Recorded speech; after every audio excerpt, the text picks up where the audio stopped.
Hello. And welcome to Film Bastards. Fuck you and welcome to episode 565, a numeric palindrome. And it's Film Bastards. My name is Ian Loring, and as always I'm joined by...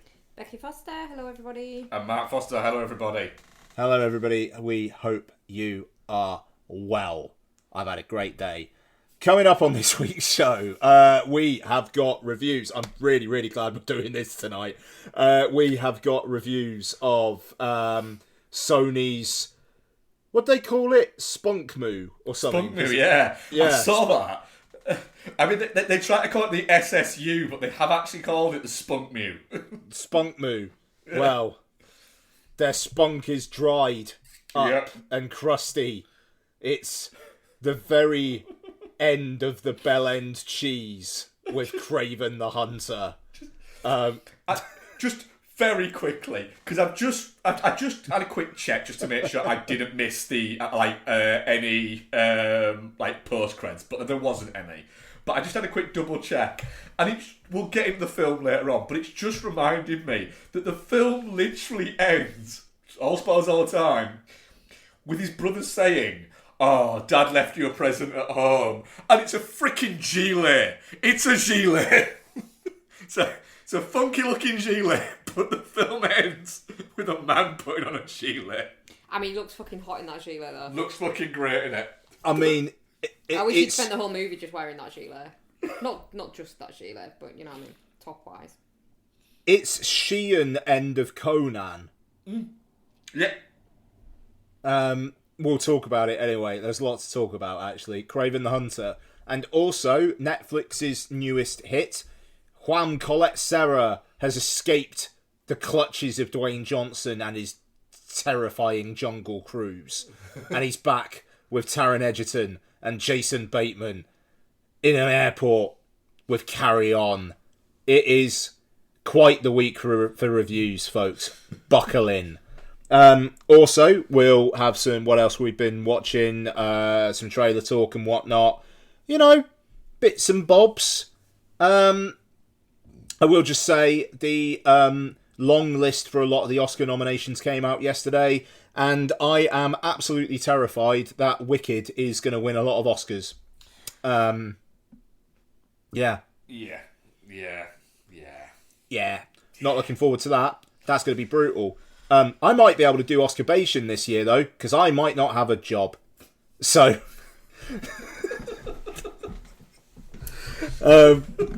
Every cloud. I mean, every cloud, folks. I will be fine. I'm being made redundant. Just just the elephant in the room. I'm being made redundant. I'm getting a decent redundancy package. I'll be all right. I've got time. I could literally have the best part of a year living out that redundancy package life without having to get another job if I wanted to. I'm not going to do that. It gives you the freedom as well, Ian, to really get to work on that OnlyFans idea you've got. Yeah, exactly. Yeah, just the kind of the really stretched out bit of ball sack. Just pictures of that. Yeah, just pictures of Jason Reitman's face drawn on your ball sack using a mirror and a biro. Yeah. Fucking hell. It's like I fucking throw those balls, and there's Mark just with the baseball bat like Robert Redford in The Natural. Just knocking him out the park. Fucking beautiful. But yeah, but I'll be fine, and depending on how it all goes, my letterbox might fucking explode from January the 17th. Holy shit. Let's see how it goes. Ian's stats page next December is, you watched 718 movies. God, I hope not. Like, Donna wants a new bathroom. I've got to get on it. Yeah. So, anyway. So, forgive me if I'm in full-on fuck it mode tonight, but I'm on the Jack and Coke. Oh, God. And, strap in. So... We are a Pod Syndicate podcast. Listen to these podcasts or fix your hearts, as David Lynch once said. Chinstroker versus Punter, The Rewatch Project, The Good, The Bad, The Odd, entertainment landfill. Fix your hearts or die and listen to them. On that note, trailers. What have we got? A teaser trailer for Lilo and Stitch came out. It's the second teaser trailer. I don't care. I just leave us alone until you've got a fucking trailer. I don't need to see any more. Just leave us alone, Disney, at the moment. See, I'll watch this because I don't have any emotional attachment to the original. I won't watch it because just why? Because Lilo's kind of cute. Yeah. There's also a Superman teaser trailer. Yeah, so we're recording this Wednesday. The full teaser trailer. That's an interesting choice of words. Comes out tomorrow as we record. But We have the teaser for the teaser. Yeah. Just fuck off trailers. Like, they need to stop doing this. They also need to stop doing the whole thing at the start of trailers where it's like, trailer starts now. Alright. You could have started it fucking 20 seconds ago if you weren't doing all this bullshit. Yeah, I press play. Yeah. Just get to fuck. Rachel Brosnahan, good looking lady. Looking forward to seeing more of her as Lois Lane. Lois Lane would be quite a twist. Yeah. That would be like a gender swapped Superman. That'd be great. That would be great. It might actually make it fucking interesting because the Superman origin story's played out. I'm bored of it. I'm bored of Superman. You can fuck off. I won't be watching this. Are you straight I'm up saying that. you will not be watching James Gunn's Superman? Yeah. Why? I'll watch Because you do a movie review podcast called Film Bastards where we review movies. I mean, I will if I have to. It just, oh god, Superman. He's so fucking lame. He's lame. Yeah, he is. I don't. Yeah, he is lame. Just do a fucking movie about an interesting superhero. Oh, he's just really good and he's faster than the speeding bullet. I don't give a shit. I want the sequel to fucking whatchamacallit where he's like evil. So, but are you looking forward to Karate Kid Legends? Yeah, I am. To be fair, I like Karate Kid. I like what's his face, Ralph Macchio. He's got a face that you can point at and go, "I saw you as a child." It's fine. I'll watch the fuck out of it. I think it's Martial arts are interesting to watch. I will Do you know watch- what's not interesting to watch? Superman. I will watch the shit out of Karate Kid Legends. I've watched the trailer twice. I don't know what's going on. Same, but I'll still watch it. Oh, hang on. Is Frank Grillo in Superman? Yes. Oh, is he? Wow, I fucking have to. Who's he watch it, playing? won't I think he's playing 50-year-old abs. 50-year-old. Who- He's playing Rick Flag Senior. Yeah, 50-year-old abs. Hey, he's playing Rick Flag. Wasn't Rick Flag one of the Suicide Squad? Yes. And he's playing his dad. Yeah. Playing his dad. But hang on. So is this a period piece? No, he's just he's probably old enough to be Killerman's dad. No. I'm not having that. 55, 56, Grillo. I don't give two shits how old Frank Grillo is. He's not old enough to be Joel Kinnaman's dad. You look that shit up and I will call you a liar. There's no point. I love that on IMDb it just says born 8 June. Yeah. Not a year. There is no year for him. That's good. That feels like an intentional decision. he's timeless. He's 59. Oh, I look And how old's fucking Joel Kinnaman? Fucking hell, he's 59. No, I mean, he's in great shape, don't get me wrong, but how old is Joel Kinnaman? 45, so technically I think I'm about on I that. mean, I mean... Not far off. I mean, Hey, A He'd have to be crime like would have been committed. 14. so things... Worst things have happened at sea. No, but I mean, in all seriousness, though, is this a period piece? Because the fact that the Daily Planet is still like a thing with a massive fuck-off office, that kind of feels anachronistic at this point. Or might is it? be. Does the Wall Street Journal have a big office? Yeah, probably. Probably. Oh, yeah, alright. I don't know. It'll be interesting to see the Daily Planet in a contemporary setting, because it like, are they just like the Mail Online? Who the fuck's Perry White in this piece of shit? Don't actually know. I honestly, I know very, very little about it. You're on IMDb. Go on. You just told me about Rick Flag Senior. Who's playing Perry White? That's Becky. Oh, I'm looking at Becky. Karate Legends. You're in the same fucking room. Superman Legacy. Wait, Nicholas Holt's in it. Yeah. Yeah, he's playing Lex Luthor. Skylar Weirdface Gizondo or whatever he's called. Oh, hell yeah. Is he? Yeah, hell yeah. He's fucking Jimmy Carter. Wendell. I like Jizz, man. He's got a good face. And I mean, he's yeah, got Nicholas an Hoult. interesting face. I wouldn't necessarily say it's a Pruitt Taylor Vince is good playing face. Pa Kent. Pruitt Taylor Vince is playing Pa Kent. Yeah. I mean, Kevin Costner did it 10 years ago. Why not Pruitt Taylor Vince now? That's what I say. Yeah. I don't know what a Pruitt Taylor Vince. Oh, him. Yeah. He was the heavy guy in Heavy, wasn't he? He was, yeah. He's the dude Yeah. of Identity. He's in Identity as well. Yeah, Lots he of is. things, actually. Identity is a fucking banger. Identity's a banger. Pruitt Taylor Kid Vince. No, Yeah. no, we're not done yet. Pruitt Taylor Vince, just to say, Pruitt Taylor Vince is not going to be in Superman very much if he's playing Pa Kent. Pa Kent is not going to be in Superman very much.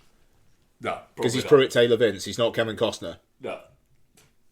No. And he's not going to literally go, no, don't save me, even though nobody would see and it would be really easy for you.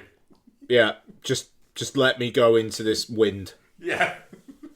But Wind literally, me up. You're not even that far away, Dad. And Yeah. nobody's going to see.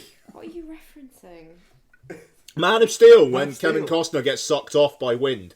Yeah. I don't remember that. You don't remember Kevin Costner getting sucked off? I don't. You've lived a hell of a life, Becky. Right, you can talk about Karate Kid Legends now. What do you reckon?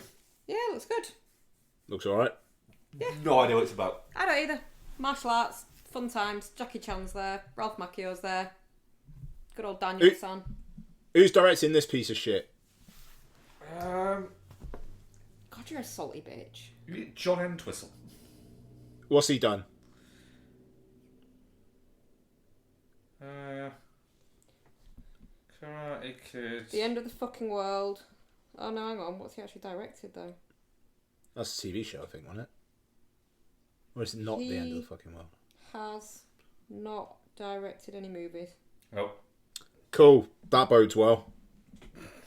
He directed a music video. Was it for Jackie Chan doing some song for a Kung Fu Panda film? No, it was Real Lies, One Club Town. Whatever the fuck that is. I feel like I could be a film director now. That's going to be my career pivot.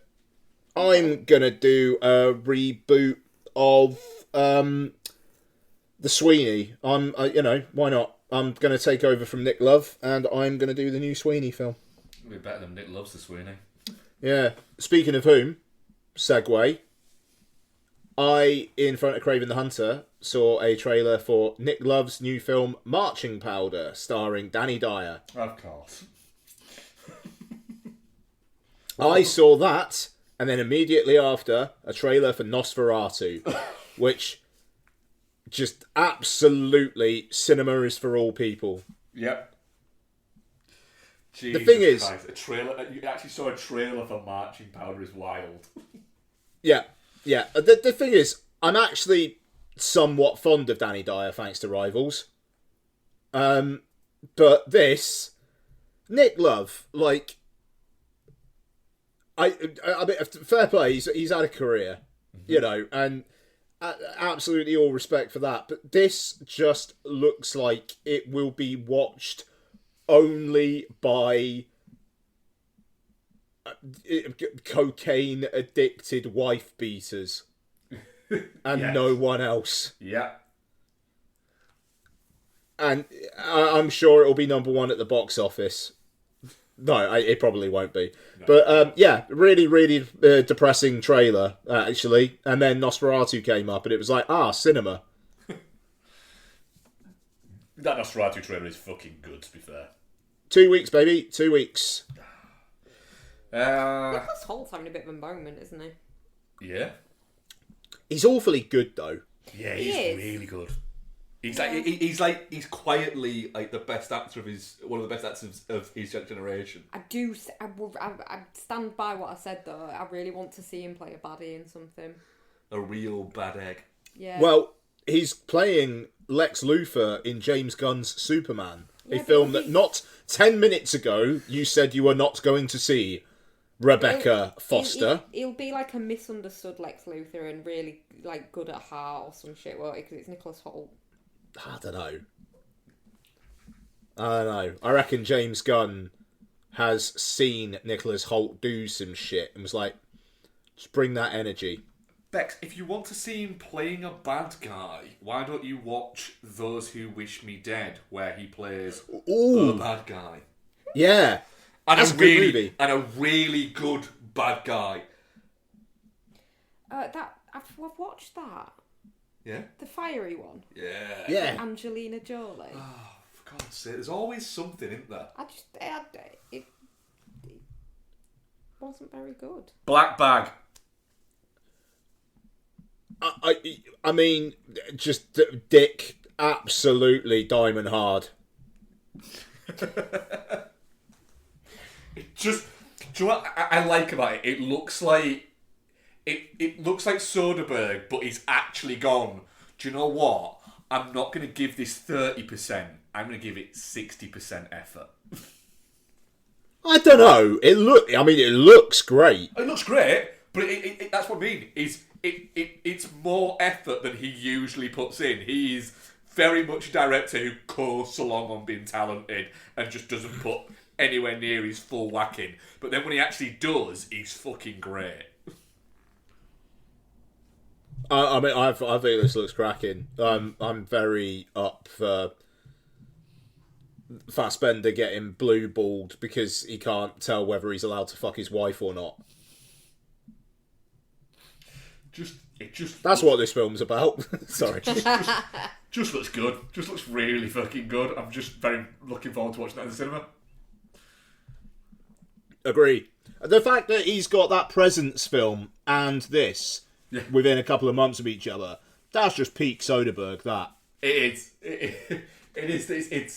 It's very much I got into a work mode and I worked and I'll get involved in that.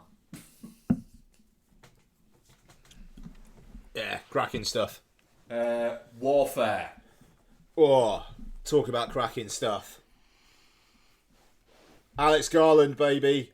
Yeah. He's working with a real war vet to make a A24 war film. Go on. That's set in real time.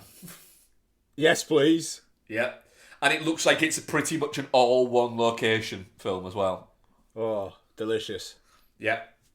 Just go on then. Good cast as well, isn't it? It's like Will Poulter, I think Joe Quinn's in there. Yeah.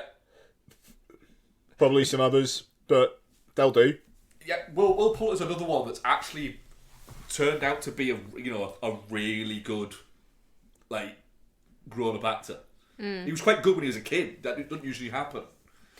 No, it doesn't. No, he's got real good expressive eyebrows as well. Yeah. Yeah.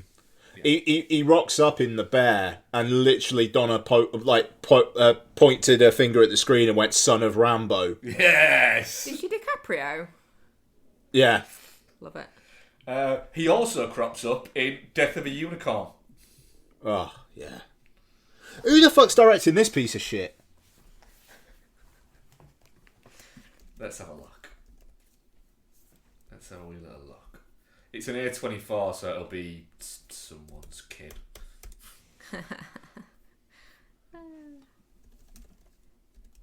Alex Schaffman.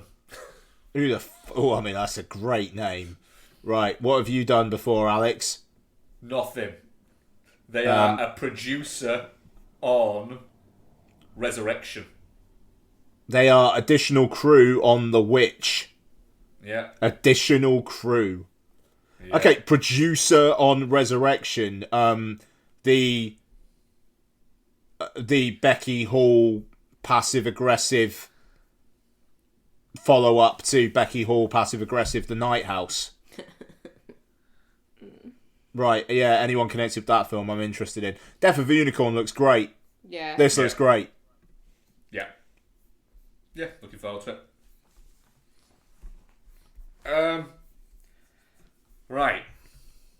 Novocaine.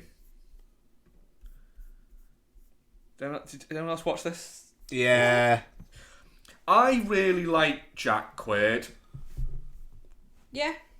I just think this looks real boring. I'm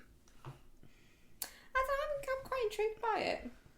My brain can't get past the point of going, right, but that guy from Spider-Man shouldn't be in anything else because he's crap. Spider-Man. And the other bit is, yeah, just because you can't feel pain doesn't mean that injuries won't just really slow you down. Yeah. Yeah. It's a fair point. Like, there's that element of it. And so you've got to have that suspension of disbelief, but then there's a point of where you go, however, if the whole crux of your movie is that, the first question is, nah. Just nah. Well, no, because I think a lot of why it does slow you down is the residual pain from it, though. Like, it's not necessarily the injury as much as your body goes into, like, protective mode to stop it hurting as much. If it's a second of 94 minutes, it's a big no for me. I mean, I get that. I don't know, I think it looks fun. It looks pretty Becky Nip. It does look like Becky Nip, yeah. It's like boy kills world kind of territory, this, isn't it? Yeah. Stupid violence. Yeah. But that's what you're What's that, Becky into. Nip? It's I'm a fine. girl. I shouldn't like stupid violence. You do, though. I do. Yeah, but you do. It's fine. I do. Yeah. Any others? No, I think that's it. And if that is it, I'm going to get myself another Jack and Coke before we kick in. Fucking air. Because that's absolutely what I need right now. And it's what our listeners need too. Right, I'll be back. This is good. I'm decompressing a lot. I needed this. Thank you for bearing with, guys. It's all good. Absolutely. All right, man. I'll get a drink as well. You can make me a drink. I'll get you a drink. You want a drink? Which one? Oh, actually, I'm out of him, so nothing. Oh, I miss my pastries. Doing me dirty. Doing me dirty, Becky.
Hello.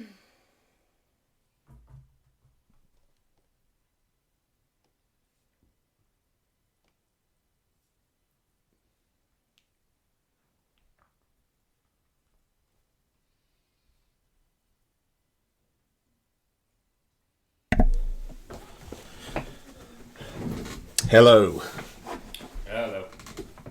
Hello. Got a preference on what we do first? No. Fucking go for it. I feel like we build up a bit. Right, Carry On. Pardon me. Oh, sorry. Carry On is directed by Jaume Colette Serra and stars Taron Egerton. What the fuck was that? Taron Egerton, Jason Bateman, and Sophia Carson. And a mysterious traveller blackmails a young TSA agent into letting a dangerous package slip through security and onto a Christmas Eve flight. So, I'm going to start... I'm going to start with Mark, and I'm just going to say, Mark, did you know you were in good hands with the first musical cue? It certainly did make me go, alright, go on then. It set me up nicely. It got me Christmassy. Yeah. About it. I think if you're going to do a Christmas movie that's not, like, overtly Christmas, if you start it with a Christmas song, or you have a Christmas song early on, it sets it up. Yeah. Like, what's it as, Die Hard as Run DMC. So you've got that early on. So yeah, it sets up early on there, and the cast is decent, so you're going along with that. And I like the fact that it's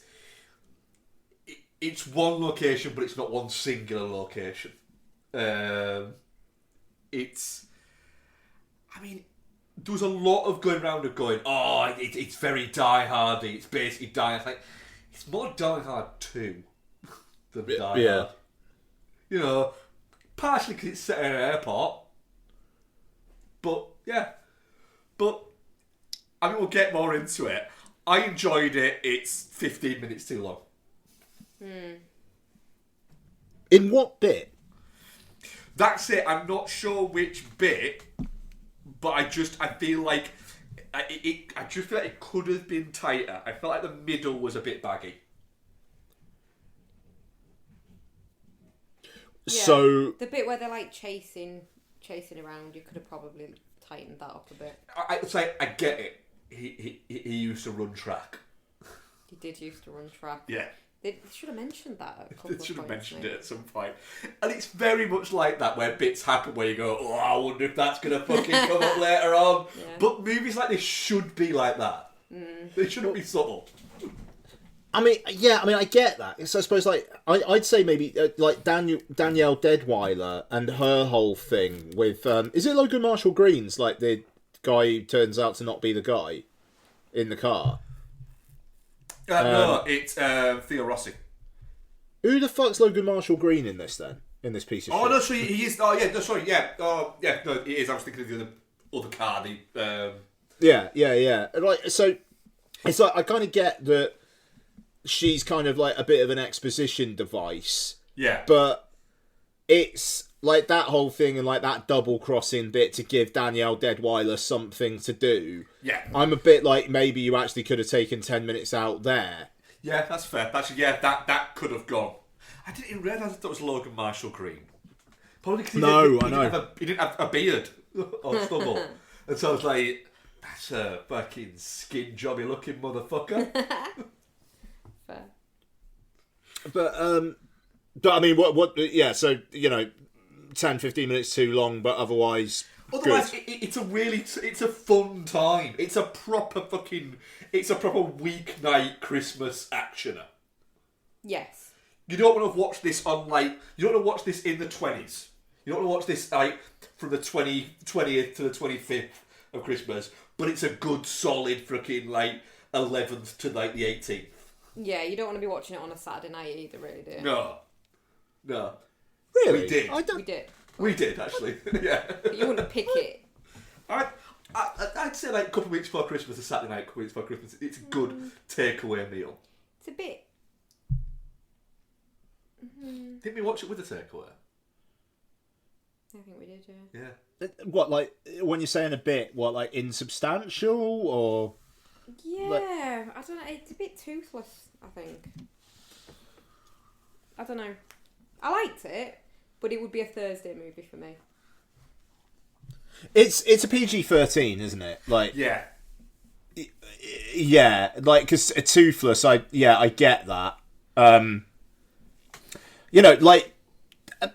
A few people die, but it's not very visceral, is it? No. And yeah, like when Dean Norris got killed, it was like, oh shit, Dean Norris is gone, and it was like, right, moving on. Yeah. Like they Was that the security guard guy? yeah, the big dude who was in Breaking Bad. Oh, right. He was in Total Recall as well, if I remember correctly. Pretty sure he was. Anyway, but Oh, the boss. yeah. Yeah, I know what you mean. Yeah, sorry, I couldn't place him in the movie. I thought you meant his little friend that he like scratches as he walks past him, and then he just fucking hits the deck. Oh, that was brutal. 'Cause he was nice. But that's the thing. It's like it's got a bit of a nasty edge, but it doesn't really go for the jugular. Because like Jason Bateman, you want that death to be real fucking gory, and it's not. Yeah, because he's a real fucking piece of shit. I really liked him in this though. Like the whole just absolutely, I do not care. I am being paid to do this. I do not give a shit. He's very good at that though. Like he was good as like your every man, but kind of a little bit of a prick, and now he's switched to bad guy, but kind of a prick. It's it's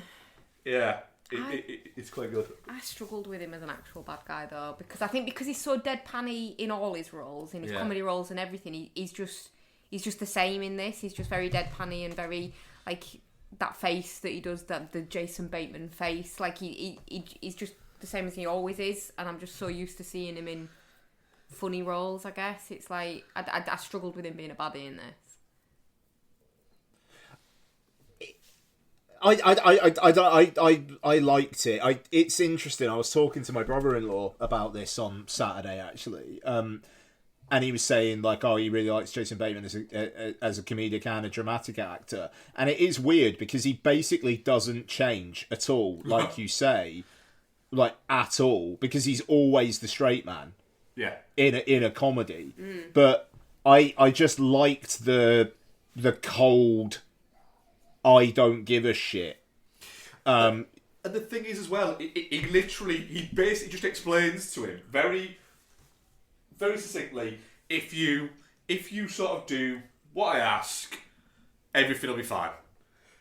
And then he does actually, as a bad guy, he does give him a few chances. He does. And the bit in the bathroom where he's just like, look, it's either a couple of hundred or a couple of thousand, it's up to you. Yeah.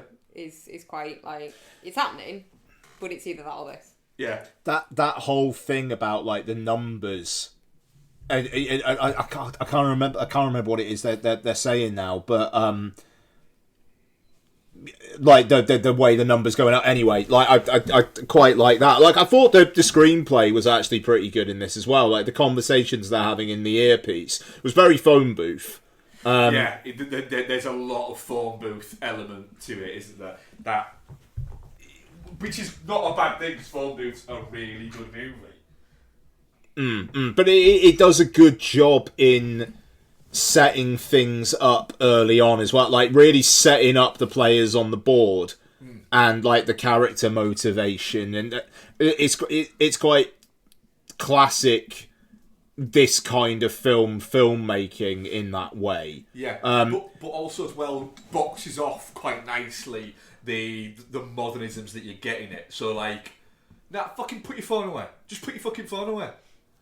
Yeah, and when he's texting on his watch. And then he's texting the watch, he's like, fucking, and the watch too, dickhead. And it's almost like, as a bad guy, he's like, do you know what, fair play, you know, You're trying. You're using the bits to your advantage. Can't blame you. If it was the other way around, I'd be doing the same. But stop it now. Yeah, quite. And you know, I don't think I would have been shortchanged seeing this in a cinema. No, which it looks like a film. Yeah. You know, it's not necessarily that it's cinematic in any way or anything like that, but it uses its location really well. It's very much. Often when you've got films where it is essentially where a large portion of the bits that aren't action set pieces, which are basically him running and a little bit of tangling with people. Yeah. It's a lot of two people talking to each other. It never at any point feels boring. Oh no. I said it could lose quarter of an hour. It wasn't because I was bored at any point. I just think it would have tightened it up a little bit. Yeah. But it wasn't boring at any point. And then like stuff like the it was clever because things like the suitcase being a little bit bigger and him swapping it over, and you're like thinking, well, yeah, you wouldn't notice. It is just a fraction bigger, but so that you could get it to. It's like you said, it's a well written film. It's not just something that someone's written and then drafted twice and then gone like that. They've written it, read it, and gone, fuck, fuck, and gone over it, and kind of, it's a tight script. Yeah, it is, Yeah, no, totally. It just feels like a solidly made, definitely not shit, like, thriller. Yeah, you know. I'll happily next year when Netflix inevitably go, hey, remember this from last year that everyone loved? There it fucking goes again. I'll be like, fucking there it fucking goes again. Yep, be straight on that shit. Yeah, no, it is good. It's not. I can't see it necessarily becoming a must-watch Christmas movie for me, but I will rewatch it. Just maybe not every year. I'll rewatch it every year. Yeah. Well, at least you'll be rewatching good stuff instead of. There's a couple that I've watched. Actually, there's a few that I've watched this week that will become every year rewatches. Yeah. Yeah, for me. What about Home Sweet Home Alone? I mean, probably still, but. You're an idiot. Yeah. It's a good lunchtime watch. Yeah. It's a terrible lunchtime watch, but it's a terrible film. I'm an idiot. Yeah, fair enough. Yeah. Carry on. Definitely not shit. Like, definitely not shit. Yeah, definitely not shit. Yeah, same. Very good. Our audience poll on that bad boy was... I checked it earlier. Definitely not shit, 86%. And touching cough, 14%. That's it. I think Nice. it's just really solid. I don't think there's anything you could take offence with at it and go, no, I didn't like it because. My thing there is, if you watched Carry On and you didn't like it, why have you watched it? Yeah. It is kind of exactly what it says on the tin Yeah. kind of movie, yeah. It is, Yeah, yeah. for sure. Okay, good. Let's move on. Let's do some what we've been watching. Mark, Becky, go ahead, guys. Do you want to go first? Do you want me to go first? Then we'll join in the middle. You can go first if you like. Right, Ian. I Yo. watched The Merry Gentleman. Okay, good. Yeah, I knew you were going to at some point. Yeah. Yeah. How'd that go? I mean, it's utter garbage. It makes Yeah, zero it's not great. sense whatsoever. I was looking at it going, the star of this entire show is Chad Michael Murray's hair transplant. Is it a good hair transplant? It's pretty fucking good, to be Yeah, fair. that's fair. It's almost a character on its own, Oh, good for his him. hair transplant. It looks good. Yeah. It I looks mean, he good. always did, to be Yeah. fair. But it did make me go, how old is Chad Michael Murray? Why does he look like he's a really hot mid-50s? He's 41. Oh, wow, okay. Yeah. So, yeah. No one needs to watch The Merry Gentleman because me and Ian watched it. He doesn't even really look like him. No. It's weird. Anyway, go on. Sorry. I think I watched Our Little Secret last week, didn't I? Yes. Yeah, because I didn't remember any of it. Yeah. So, I've only got a couple more then. Solos. I'll build up to the one that I actually liked. Rewatched Deck the Halls. DeVito Broderick? Yes, yep. Right. DeVito's okay, great yep. in it. Kristen Chenoweth, of course, is in it because she's in every Christmas movie it would appear. She's fun in it as Danny DeVito's wife. It's a fun premise that you've got. Dan DeVito's character is a car salesman who's come to a new town, and he just wants to do something big.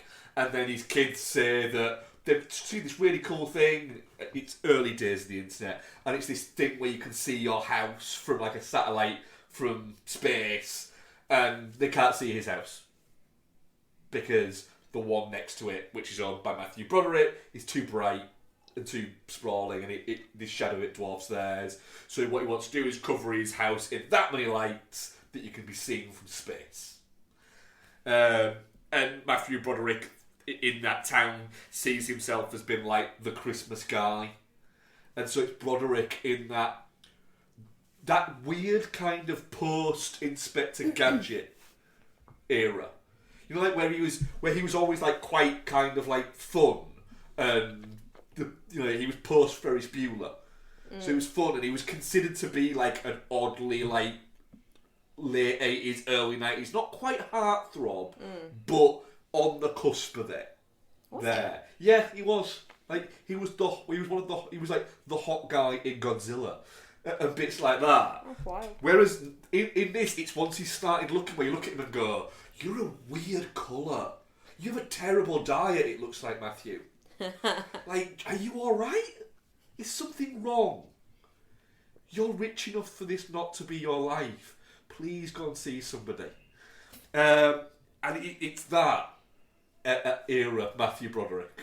But DeVito's in fucking full-blown DeVito-ness of it, which is just great.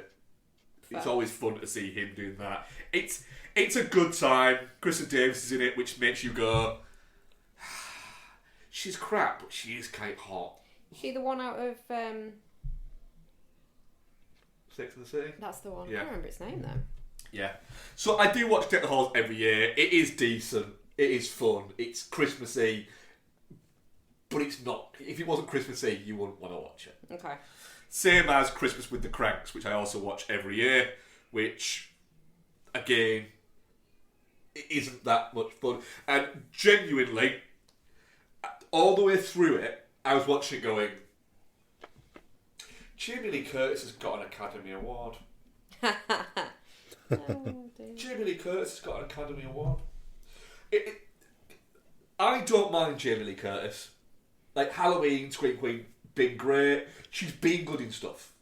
Like, she's not a bad actress. No. I promise you, please don't watch Christmas and Cranks, because I watch it every year and I don't even think it's that good. Right? Why do you watch it every year, then? Because Tim Allen's actually funny in it. And Dan Aykroyd is funny in it. Jake Busey in it? Jake Busey's funny in it as well. But, right. Sounds like you like it, Mark. Somebody who has watched Christmas with the Crank backs me up on this.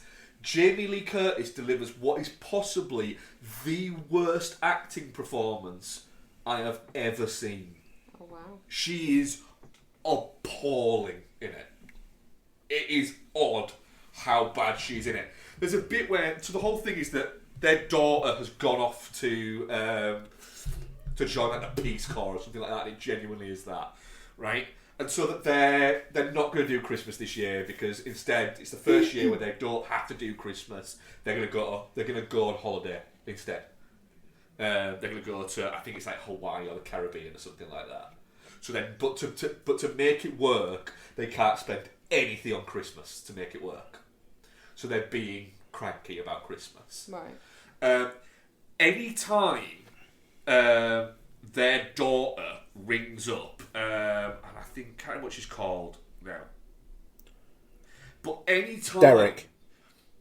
She calls up and calls them, Jamie Lee Curtis's Blair, that's it. Jamie Lee Curtis's character just starts screaming Blair and running around the house. But that just happens. She'll like ring up just to check in, and she'll start screaming her name and just running around the house, just shouting it. Why? And it's weird. That is weird, yeah. Yeah. Yeah, it's weird. So, actually, every film I've watched has been Christmassy. Fair enough. Right. Same? Oh no. You didn't watch this, Becky, because you're a coward. I'm not a coward. You're a coward. But I watched it, and I'd not watched it before, and I'm an idiot, because I could have been watching this for 5 years. Gosh. Not like, well, maybe even continuously, actually. Fair enough. But I could have watched it. This could have been my 5th watch of this movie, and it wasn't. It was my first, and it will be watched every Christmas until I die. Won't be a lunchtime watch. Will be an at-home nighttime watch. There, absolutely fucking fired in. Might even change my letterbox from a fucking 4 or 5. What the fuck is it? Last Christmas. Oh, the Emilia Clarke one. Yeah. Yeah, Donna was watching that last week, and I watched a bit of it, and I was like, "This is all right." Yeah, it's fucking great. What a fucking great time that movie is. You just, Paul Feig's very good at this. But you're spending time. I'll come to the bad bit in a minute. But you're basically spending the majority of your time. I knew what the whole premise was, and I knew the ending because I think me and Ian predicted it based on the trailers. Yeah. But you are spending your time with Emilia Clarke and Henry Golding. And they're both really quite charming presences on screen. Yeah. And it's quite lovely when you're spending time with just them. And there's very little time where there isn't at least one of them, and mostly Emilia Clarke on screen. Yeah. And she's kind of a dick, a selfish dick, but she's not an unpleasant selfish dick. She's just unaware that she isn't aware of anybody else around her. She's unaware of her selfishness. Right. She's unaware that she isn't aware of anyone around her. Right, yep, got it, yep. And that's it. So she's not an unpleasant person. She just does things that impact other people without realising it's impacting them. And then when she has like the epiphany moment, she's like, oh, fuck, I need to sort some shit out. But it's all real like low fucking energy shit. But she just cracks on.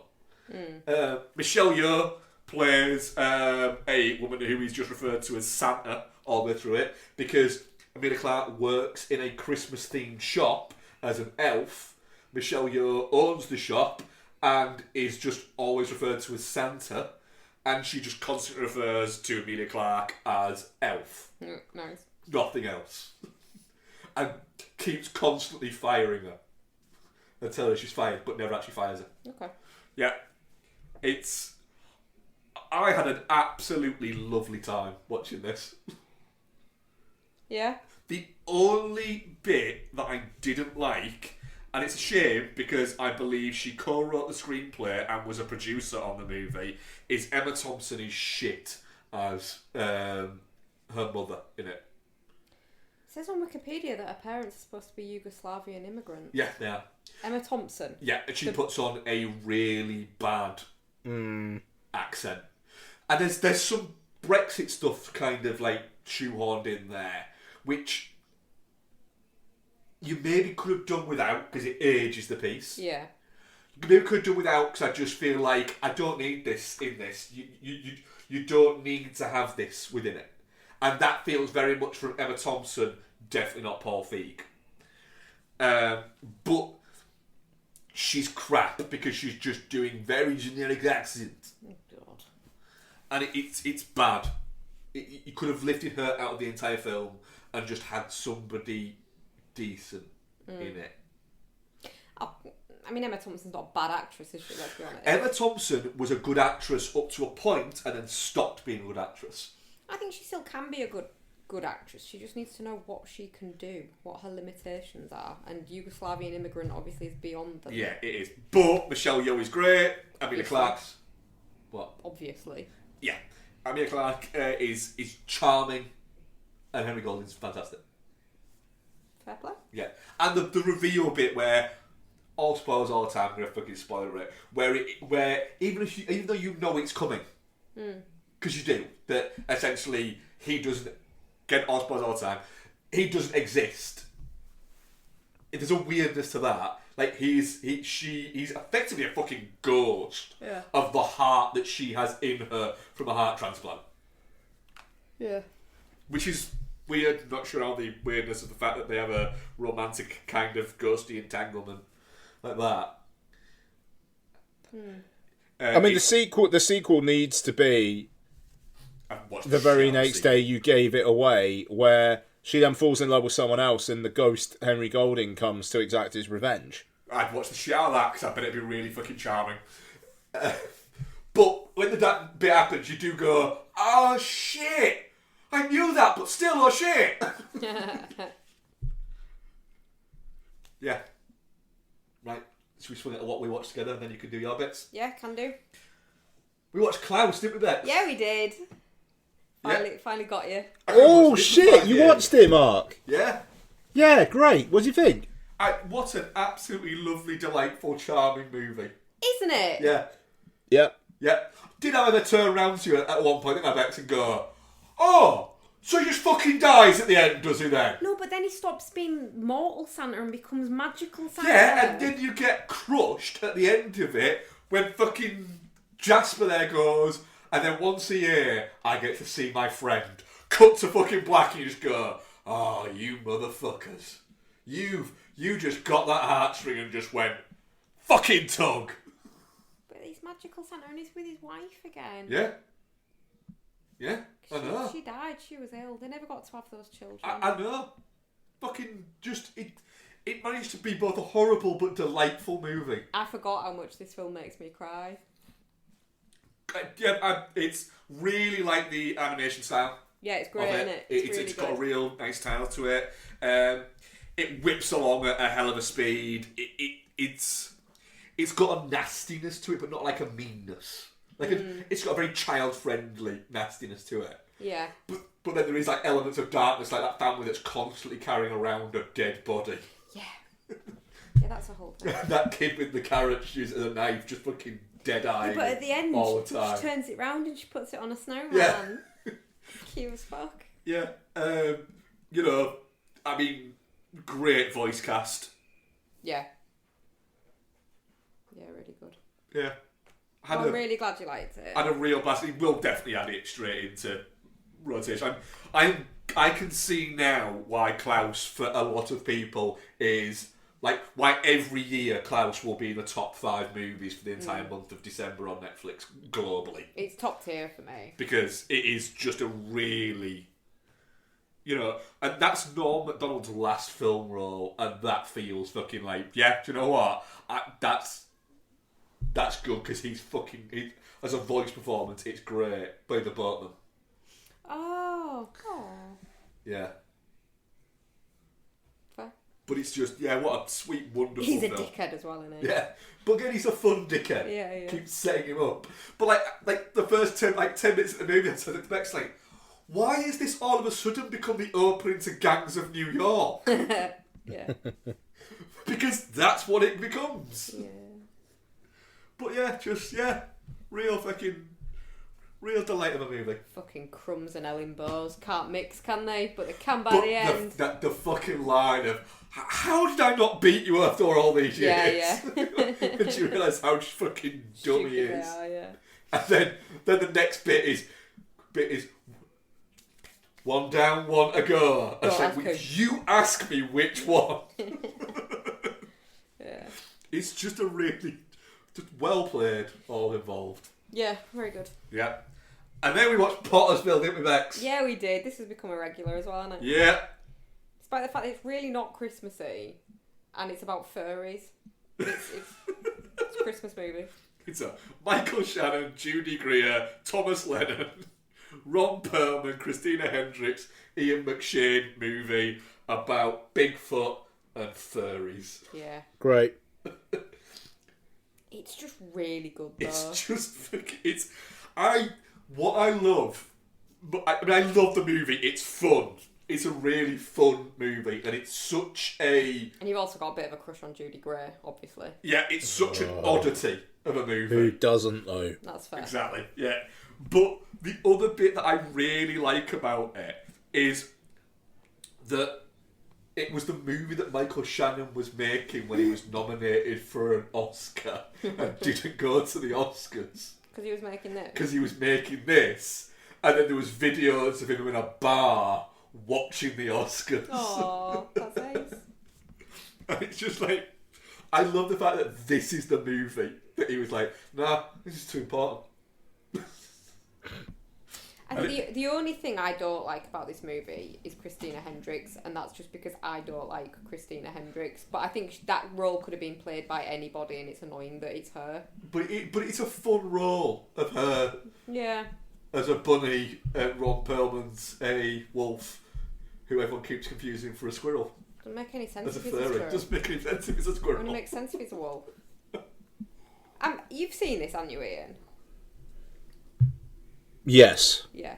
It's just... Yeah. It's just mint. I think if you want something that's got Christmassy vibes, but you need a bit of break from full-on Christmassy, it really does that well.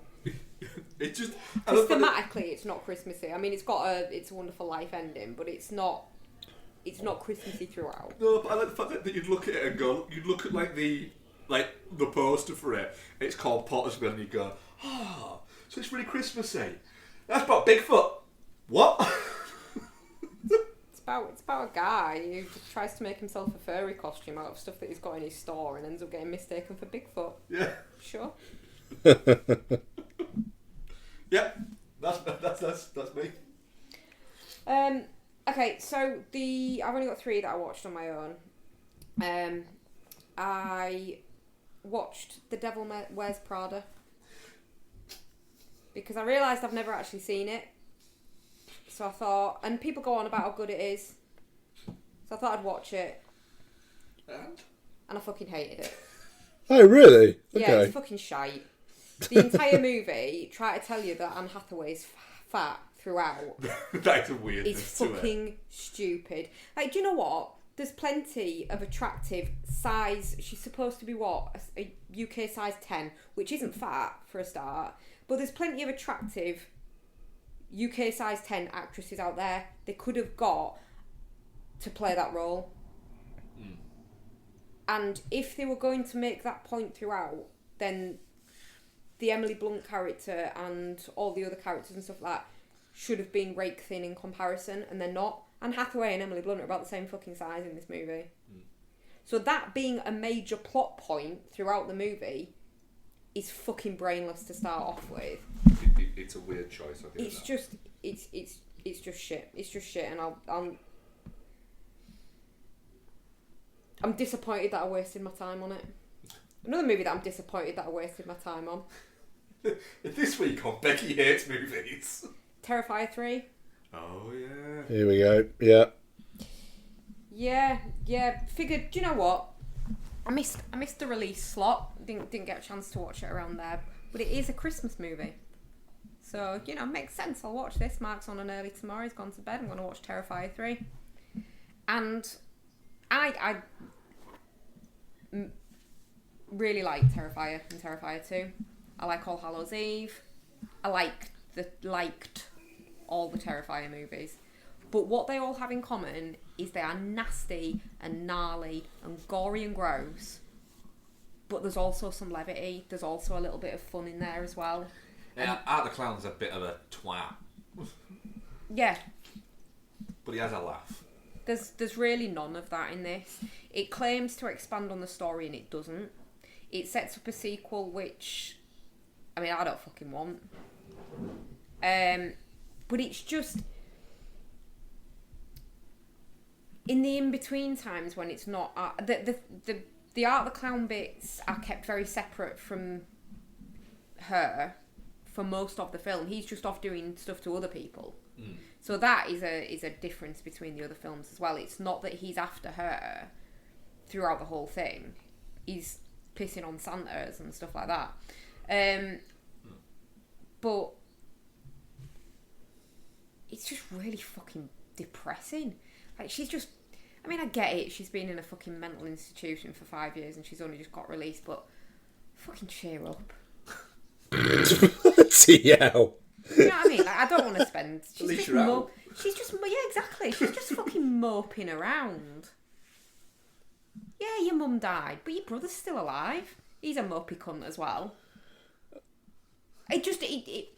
And I get it. If it was real life, yes, you would be a bit mopey and you'd be a bit fucking sad and all this kind of stuff. It's fucking film, entertain me. And it doesn't... I don't think the gore's as well done. I did really enjoy the bit where the kids get killed at the beginning, though.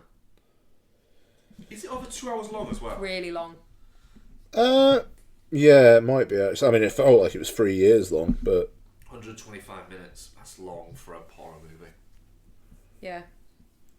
No, if it's a good horror movie, no, it's not. But this isn't, and it's very much a one-trick pony. So yeah, very, very disappointed. Not cool. Not cool at all. Really, really, really sad about that, to be honest, because You were in the camp for those, weren't you? I was really rooting for it. I'll just stick with whatever Hell House movie gets released next. That can be my franchise, my weird franchise. And then the other movie that I watched was, I did my annual Christmas adjacent cry watch of Onward. Really good is Onward. Really good. I was saying to you the other day, and this might be a bit like much and a bit deep for the podcast, but I genuinely think that movie has helped me heal some seasonal trauma around, I mean, let's call it what it is, like daddy issues that I've got. Watching it every year, I think it's softened how painful that is for me. That's good. That's really good. And because it's just a really fucking sweet cartoon. I watch it, I have a little cry.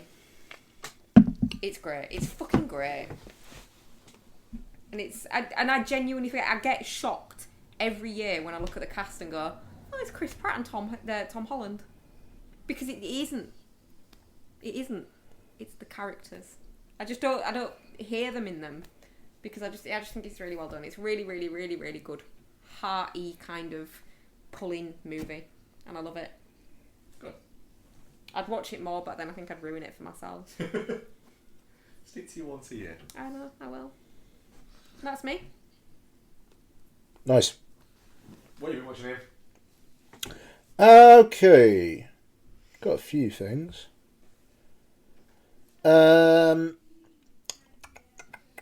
Talked about that. So, somehow I watched Red 1 again, which is disappointing. How do you accidentally watch Red 1? No, it's not exactly, no. I mean, we were around a friend's house the other night where we were looking after their kids. So we took lots as well. And, the husband was out with work and the wife was out with other people. And they'd basically kind of double booked. So we were like, look, we'll watch them for a few hours. It's fine. We ended up sticking Red 1 on. And Donna, about 25 minutes into it, just started laughing and was like, they're just taking it all so seriously. And that just broke my brain a little bit, because it's remarkable how seriously so much of it is taken. And The Rock... Is that 90% The Rock? Like, you've not seen it yet, have you? I've not. I am going to watch it. I have it on my iPad to watch at work. Yeah, look, we'll talk about it, like, maybe next show or the show after, but it is weird that The Rock knows the film he's in, and yet it seems like he hasn't got a clue what film he's in. I think we've been quite apparent in our issues with The Rock over the past couple of years. Go away, Dwayne The Rock Johnson. I think my issue with The Rock is he's lost all sense of fun. He is just like... he is all business all of the time. It's I heard somebody use what I think is one of the most withering insults about somebody the other day. And it was about Eddie Howe, the Newcastle manager. And somebody used the insult for him as, I bet he thinks the High Performance podcast is great. Yeah. And The Rock, I reckon he thinks that's great as well.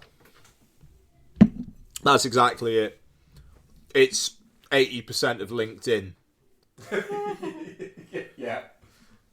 But yeah, no, I mean, honestly, so when you watch it, there is a scene where he and J.K. Simmons are in a gym room having a very serious conversation about why The Rock doesn't want to do his job anymore.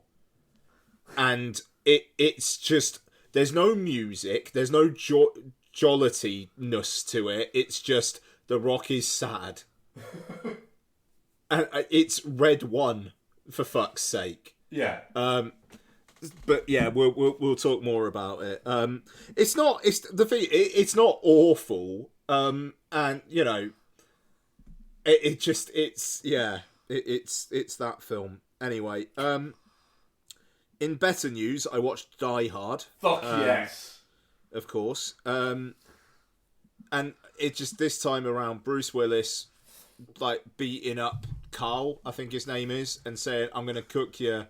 I'm going to kill you, and then I'm going to cook you, and then I'm going to eat you," while just kicking the shit out of him. It's very funny. It's great. But it's just remarkable how perfect a film that is. Like, literally, you can watch it every year, and it rules every single time. Yeah. And as well, it gets towards the end, and you go, fucking hell, this film just fucking zips by. And it's 2 hours long. It's like 2 and a bit hours long. Yeah. But it does, you get to a point and you go, shit, we're here already. It's a good thing that he kills Takagi, because otherwise you'd be like, yeah, you want both of them to be alright if he doesn't kill Takagi. Yeah. So, yeah. Because even when he kills Ellis, it's like Ellis completely walks into that by himself. Yeah. Like, that, yeah, yeah. He warns him. He literally warns him. Yeah, no, exactly. And Hans is an exceptional thief, Mrs. McClane.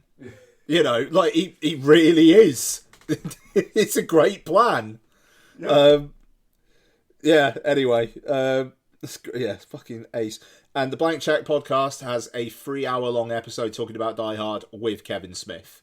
Oh, I bet that's good, actually. A lot of Alan Rickman talk. Yeah, because he loved Rickman, didn't he? Yeah. Like, they properly... That's weird, that, because they properly stayed friends as well, didn't they? Yeah, he's like... Kevin Smith's literally like, it took me a few years to actually realise, no, we're friends. Yeah, and it's genuinely really, really nice. He has some really kind words for Bruce Willis as well. There's no... He's always like quite nice about him, isn't he? But the weird thing there is Willis has been quite nice about Smith post Cop Out as well. And he's kind of admitted to being a bit of a dick.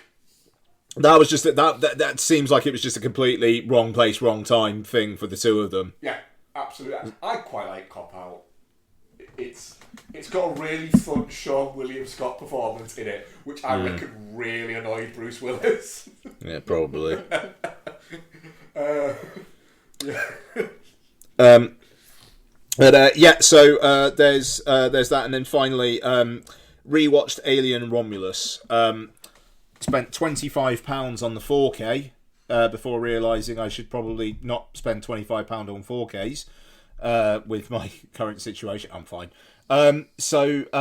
Looks great, actually, the disc. I'll be putting it on eBay shortly.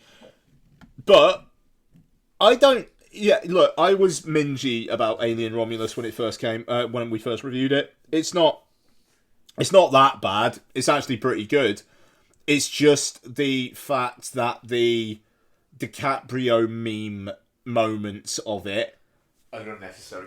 Yeah. That's, I was going to say pointless, but they are. They really, really are. Fede Alvarez is not a filmmaker who screams, "I don't have faith in what I'm doing." No. And yet, it does seem like what they've done is he's had studio notes that he's had to tick off to be able to get a chance to make this movie. It's either that or he's just like, people will lap this up. I just don't think he's a people will lap this up kind of guy. Yeah, no, you're right. You're I right. definitely think you're right. It was. You've got to have bits that people will reference, and he's gone, do I? And they've gone, it's not a we are suggesting it, we are fucking telling you. And he's gone, all right then. It just, this time around, I even noticed like there's the Ash like robot Rook says, I can't say I rate your chances, but you have my sympathies. Or something like that. Yeah. Which is exactly what Ash says. And it's just... But it's not like he has pre-programmed lines of dialogue. No, that's it. You could say, well, there's that, but it's not a thing. No, it's not like it's a popular saying. I mean, get away from her, you bitch. As you know, why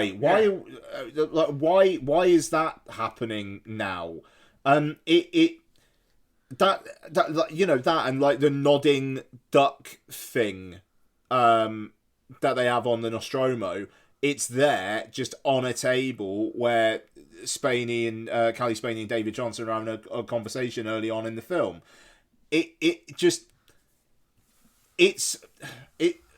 Jason Reitman called Ghostbusters Afterlife an Easter egg hunt in a conversation that I feel like if I go to hell, it will just be me watching that YouTube clip on a loop.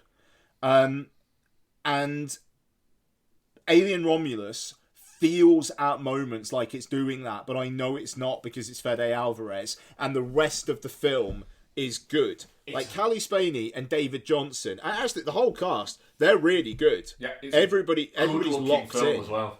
Yeah, and it looks great. Benjamin Wallfish's score is cracking. It's got some good set pieces. The like having a like raise the temperature in the room so the facehuggers don't get at them thing. It's not bad. It's pretty good. And even like the whole idea of David Johnson, like Andy, like he's a busted android, but then he gets the upgrade and then he completely changes his character and he's with the company. Like that's good, and his relationship with Rain is well done in the film.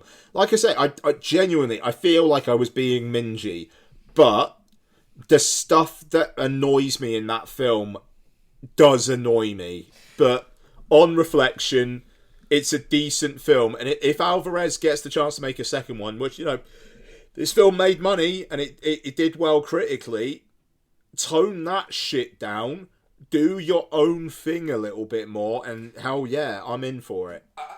From I read about it saying the sequel, and apparently they want to do a sequel, but Fede Alvarez is a bit like, right, but I need more freedom on this one.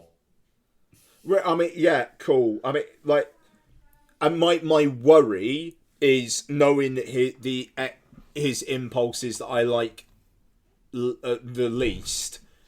I worry that he'll pull some stuff like AVP Requiem, where it's like like face huggers in a bloody maternity ward with newborn babies and shit like that, which is like just like, to be honest, like for me, just beyond. That ain't cool. And Fede Alvarez, obviously, Don't Breathe. You know, like, that's some pretty rank shit.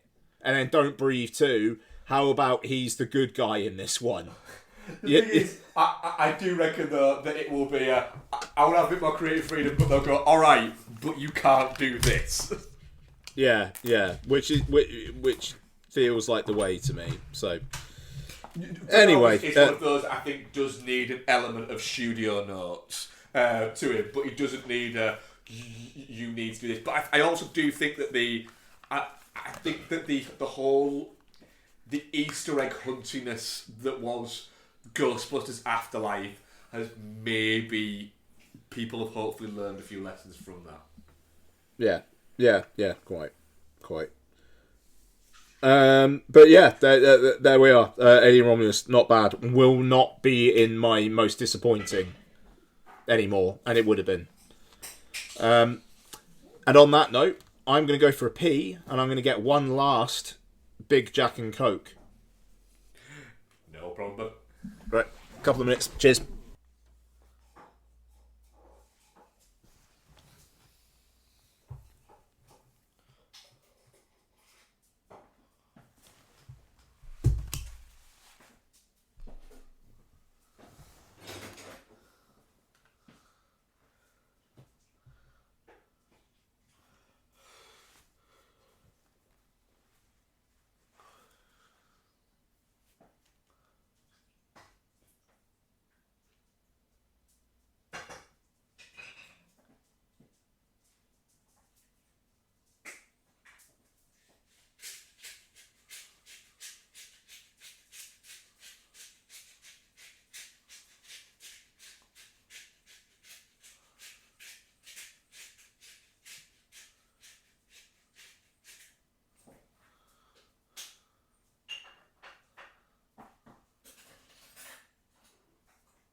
Hello. Hello.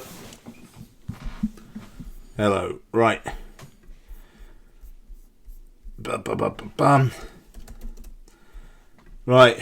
Do you know what I'm craving now? Yeah. Kraven the Hunter is directed by J.C. Chandor and stars Aaron Taylor Johnson, Academy Award winner Ariana DeBose, Fred Heckinger, Alessandro Nivola, Christopher Abbott, and Russell Crowe.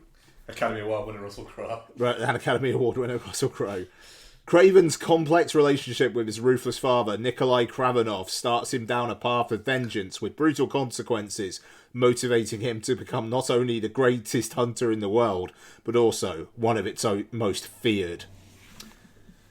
Becky, you were looking forward to this, but were you devastated when the film didn't end with someone asking Kraven what he wanted to do next, and him turn to the camera and say, "I'm craving a hunt"?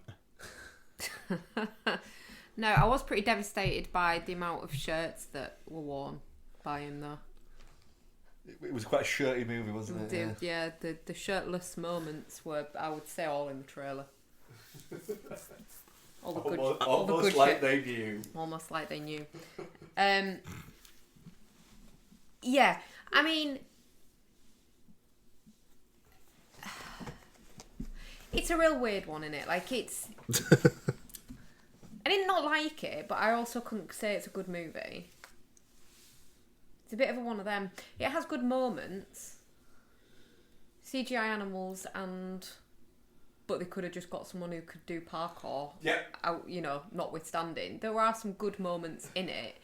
You know, we had a conversation about the fact that they could have just used a real giraffe, and that's not what giraffes look like, and Mark knows because he met a giraffe once. We did have that conversation on the way back to the car. We did, yes. I don't know how to feel about it, because I didn't dislike it, but it's not very good. And whatever they've done to poor Fred, whether they've put him on a diet or whether it was just the really slim fitting clothing, like made him look like a bobblehead, wasn't keen on that.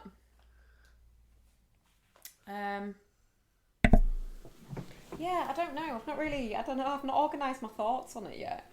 And I don't know whether they can be organised, because the amount of snip that was evidently done to this movie was not very organised.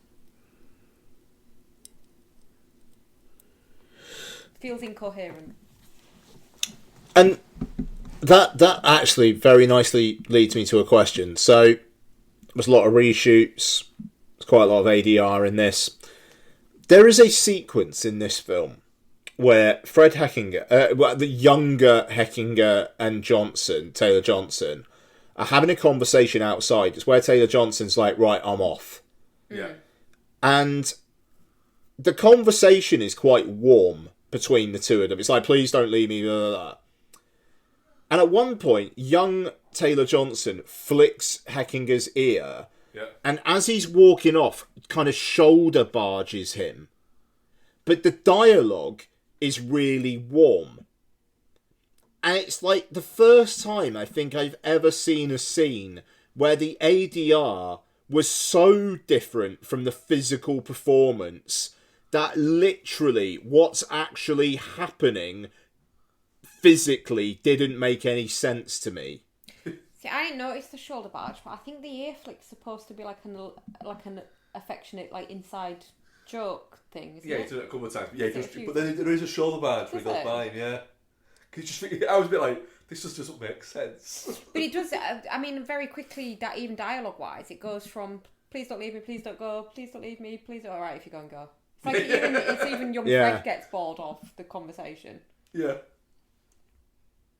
Yeah, no, yeah, absolutely. Mark, thoughts? It's cut to absolute fuck. The thing is, to the point of where, like, just Kraven the Hunter is one of the things that makes him a really good hunter. He somehow has a teleportation machine. Because he seems to be able to get vast distances real quick. Like, real quick. Just it's like I'm the best hunter in the world. It's like I mean, not a lot of what you do seems that difficult. I mean, he does a lot of jumping. No, but like the actual finding people, the tracking people, Oh. doesn't seem that difficult, and it's not what it's supposed to do. But it's just a bit. None of it's explained. I'd love to know. Like, it's one of those in years' time. I would love to see the JC Chandor cut of it because I bet it's 3 hours long, makes no fucking sense either. And is essentially not even the story of Kraven the Hunter. It's the story of the character that Christopher Abbott plays. 1, 2, 3, man. Yeah. because that could be his name. It may as well be. What's he actually The called? foreigner. It? Like the And he foreigner. doesn't even look. He doesn't sound foreign. And he doesn't look foreign. Oh, but isn't it because like he's not from anywhere? Yeah. That's not a foreigner. That's what, like an asylum seeker, It's or like Like really, a nomad. really a nomad. That's what. Sorry, not asylum. Yeah. Because he Why sounds isn't like he he's called from America. nomad? That's way cooler. Yeah. It's but like you said, Becky, I did actually enjoy quite like a lot of it. Yeah, I think because you've just reminded me. Like one of the things that I said about it when we came out of the cinema was it feels like a comic book movie from ago, when there used to be like really bad dialogue because it was plucked from the comics and it was really cheesy and silly because that's what they were going off. That's the source material, and what works in a comic book doesn't necessarily work on film. Yeah. And more modern comic book movies have gone, yeah, but come on, we're gonna have to fucking adapt it. Well, Whereas this, it seems to have taken stuff verbatim from the page, and it doesn't really work. Like the rhino shit. yeah. Like it explains, I took this thing from this doctor, and it made me really strong, but it made my skin really strong, so it goes really thick and blah blah blah. All right, okay, that makes sense. It's like a rhino's skin. I get that. That's why he's called the rhino. Yeah. Why would it give him a fucking horn? Yeah, but he's literally a rhino now. Yeah, he's just a rhino then. So it's not that it's made him strong and his skin's like a rhino's. He's just a rhino He's then. a full blown fucking rhino. That was just fucking stupid. Yeah. I'm pretty convinced that JC Chandor didn't even like look up from his phone when they were like, "How does that look?" He was "Yep." I said this to Bex. There's far too much. We both made separately, me and Bex, the same comment of why didn't they just get a guy who does parkour to do that and then edit out the wires or the bits that they've put in place from a run up? Because there's a bit in the opening set piece sequence where he runs up the side of a building at this prison that you look at it and it literally is like they've gone, right, Aaron, strike a pose like you climb the side of a building, and he's gone, yep. They go, right, now do it as if you're climbing with the other hand, alright, like that, yep. Right, now do it as if you're climbing with both hands facing forward, yep. And they go, cool, right, just have that and then just bounce it across. Yeah. And it looks like absolute shit.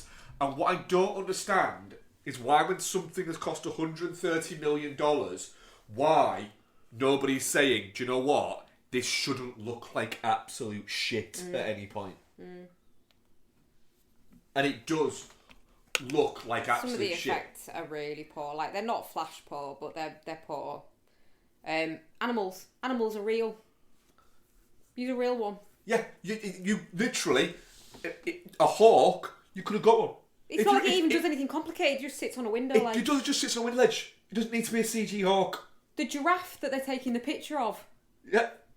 Even if you green screen it in, use a real fucking giraffe. Yeah, there's plenty of stock footages of giraffes. The lion doesn't do anything complicated. Just growls a bit.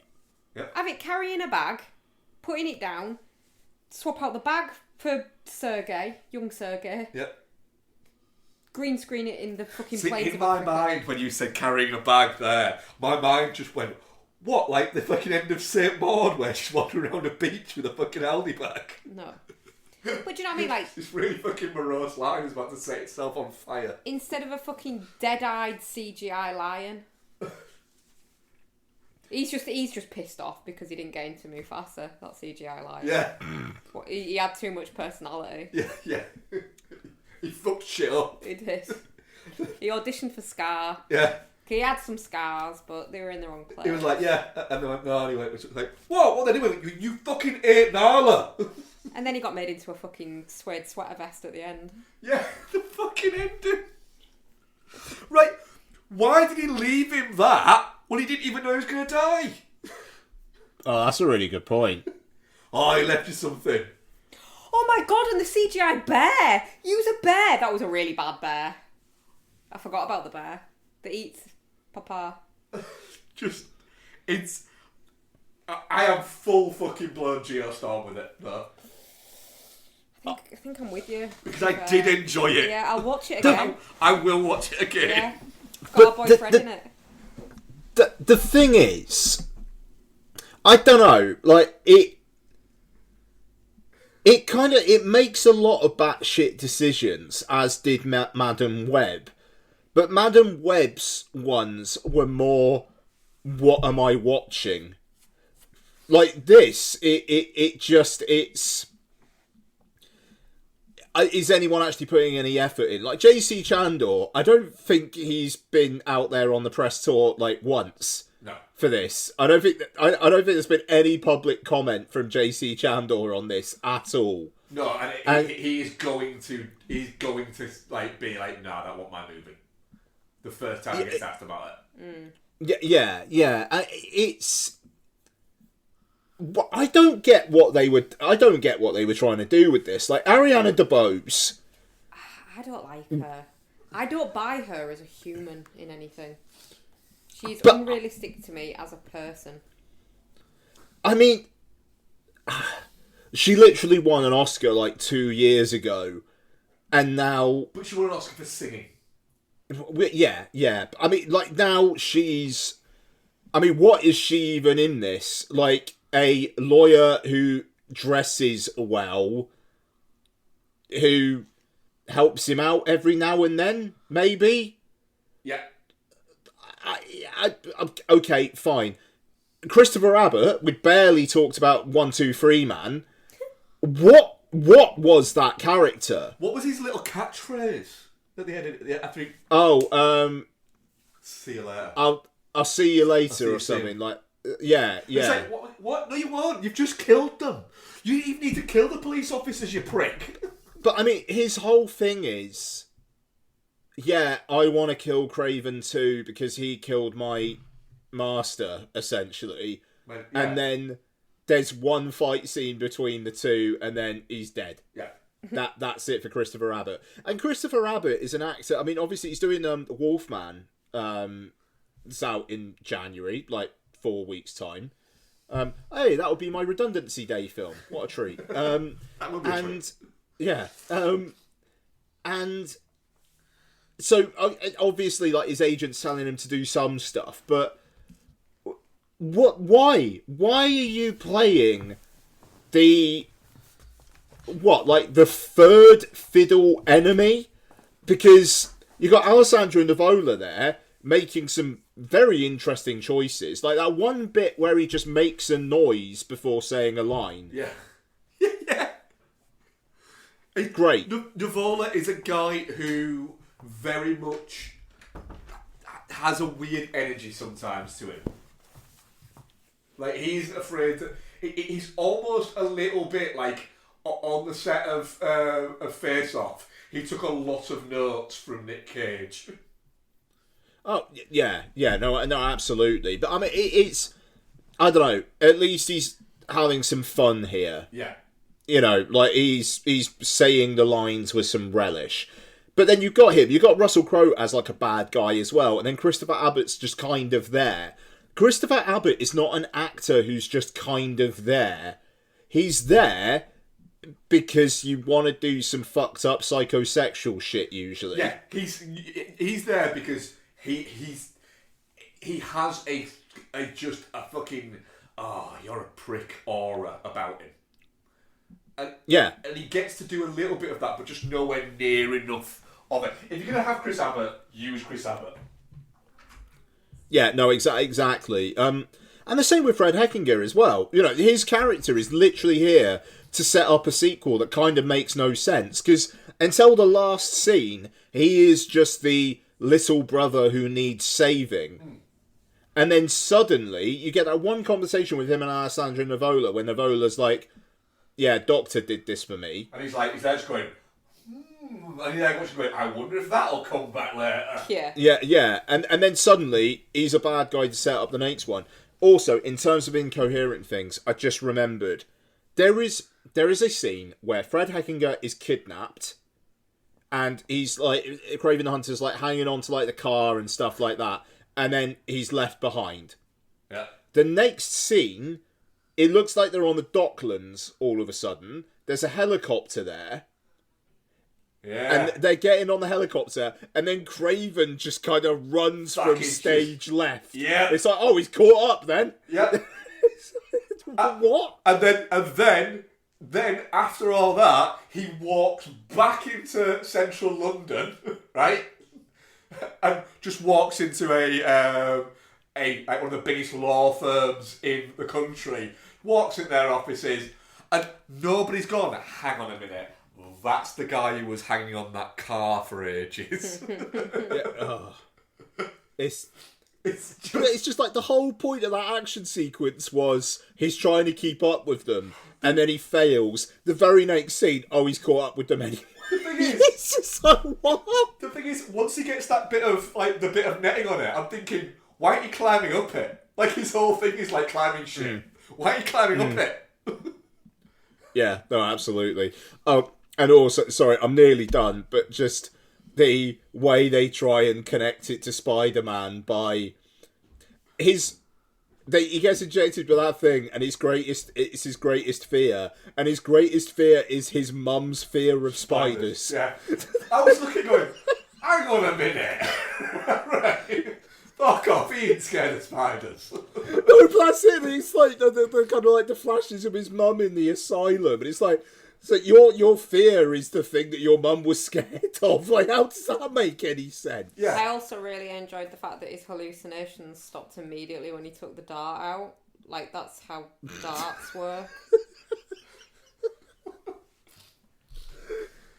Oh man, the thing is, I can't say it's a Geostorm because I didn't think it was good. But it had great lines like. Yeah. That's not going to fit me. Well, it's a little bit big for me. Oh, well, fucking there you go then. Why does fucking Fred's character, right, who essentially is living in like a penthouse apartment and has in central London that his dad's basically looks like it's given him. Yeah, and a club that his dad, which is a room that his dad's given him, right? Why does he have like 8 items of fucking clothing like Homer Simpson? He's got a massive fucking wardrobe, and I'm looking at it going, there's not a lot of clothes in there. Also, I leant over to you at that bit, didn't I, when he goes into his brother's apartment and said, new home invasion fear unlocked, in case we ever live anywhere with a balcony. Yeah, lock your balcony door in case fucking Kraven the fucking husband just fucking turns up and he's his fucking gilet that was bequeathed to him. Yeah. Dad left you something. What a really important what's thing might might the fucking thing? What's it? It's a fucking gilet. Lion skin top. Cool. Fucking hell. Imagine that? Can you imagine going into like a tailor's in London and going, I need you to make me a gilet out of this lion's mane. Oh, what's it for? Oh, it's for my lad. He'll fucking love it. He's really pissed off that I killed the lion though. Yeah. So I don't know whether he will. Let's do it anyway. But it's a passive-aggressive gift because he doesn't like the lion bit. But he fucking loves a fucking sweater vest. He loves a gilet. I love my son, one that isn't a bastard. Fucking hell. Can you imagine though, like your dad's like a bad dickhead bajillionaire fucking drug dealer and he leaves you a fucking vest? Yeah. Your brother, your everything bastard brother gets everything. Yeah. You get a friggin' vest. Has Fred got everything else then, do you reckon? Yeah, Fred got everything else. Fair. What a time to be alive. Honestly, it's a load of bobbins. But I'll watch it again, and I enjoyed enough of it that I can't say it's shit. Yeah, I mean, I'll confidently say it's shit, but That's fair. I mean, with you. Madame Web's worse. Like, don't Yeah. get me wrong, but I mean, they are two. I think you could use that when describing any movie ever made. You could say that, and it would be true. I think I geostormed Madam Web, and I'm geostorming fucking Kraven the Hunter. I don't geostorm very often, but I think I have to on this one. Because it wasn't great. I can't defend the movie, but I enjoyed it. But he runs after a van. He does run after Van. He's good at running as well. He wouldn't need your class. He would not need my class now. He could be an instructor, to be fair. Yeah. He'd be junior instructor, yeah. And there's enough of Aaron Taylor-Johnson looking hot that I could never call it shit. Fair. Fair. Our audience poll, touching cloth 67%, 33% geostorm. Fair. Oh, you fucking bag of mad bastards, I love you all. So no one's giving a man. shit? Apart from me. Apart from Ian. Really? You're an outlier. Yeah. Ian. I mean, I'm gonna say it was shit. You did see that shot at the end, though, didn't you? With him sat on the chair with his abs out. But why in the Yeah. trailer is he sat in like a fucking cave? Yeah. Yeah, that's yeah.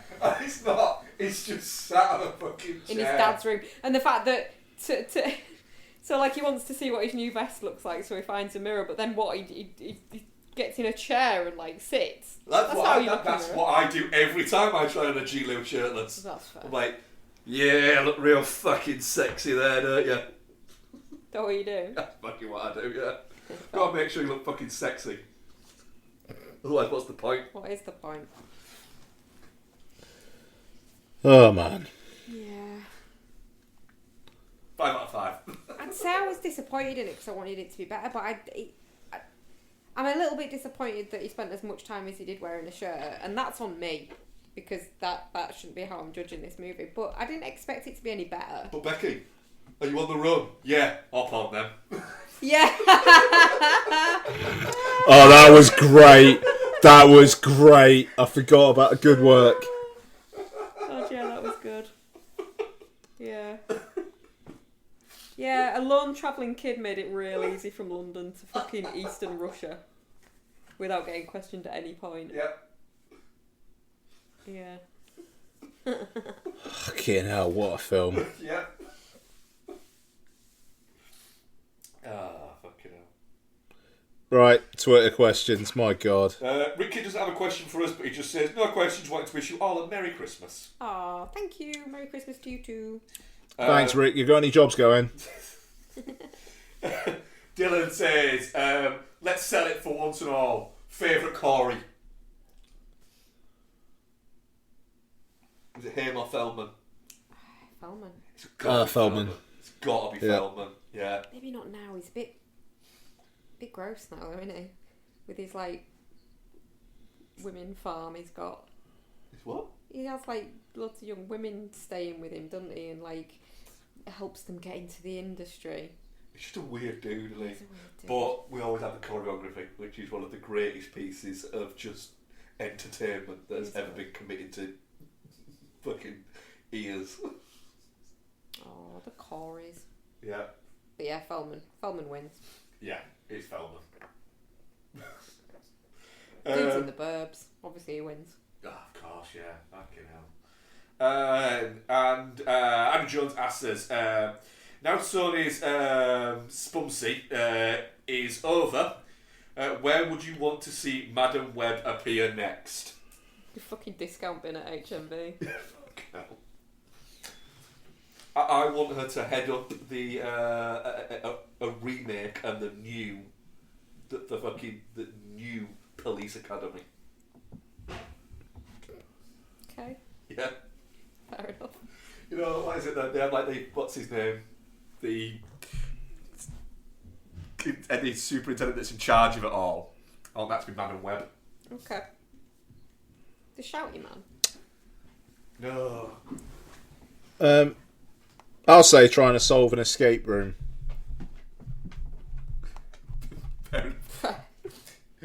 You mean like one of the from like the horror movies Escape Room? Do you think this was meant No, to it's be just a an escape serious room. I just question, like where in the MCU is there No. a place for Madam Web? No, I don't agree with that. I just want to see blind Dakota Johnson try and solve an escape room. Yeah, just basically you've got to wear these glasses so you can't see anything, Dakota. There you go, you're in an escape room. We're gonna watch you for an hour and a half. Yeah, good luck. What, and just don't tell her she's in a Madam Web movie? No, tell her, go, but you've got to do it as Madam Web. Yeah. All improv. Fair. Yeah. Alright, I'll watch that. I'd also watch my Police Academy movie.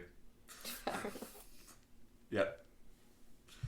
That was it for questions this week. Very good. Okay, so I believe we are recording one more time before Christmas, We are indeed. and we will be covering the ultimate Christmas film, Sonic the Hedgehog 3. Yeah.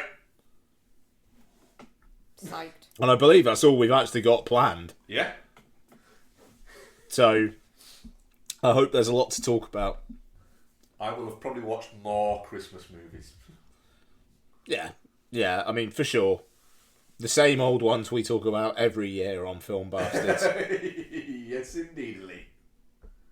As reliable as a big old hangover poo. I'll also probably watch some more kids' movies because it seems like that's the only thing I can enjoy anymore. Yeah, no, exactly. That's what Terrifier 3 does to you. On that note, Becky, thank you very much. Thank you very much, Ian. Mark, thank you very much. Thank you very much, Ian. Jason, Saturday night didn't get on any Oscar long lists. Good. Bye. Bye.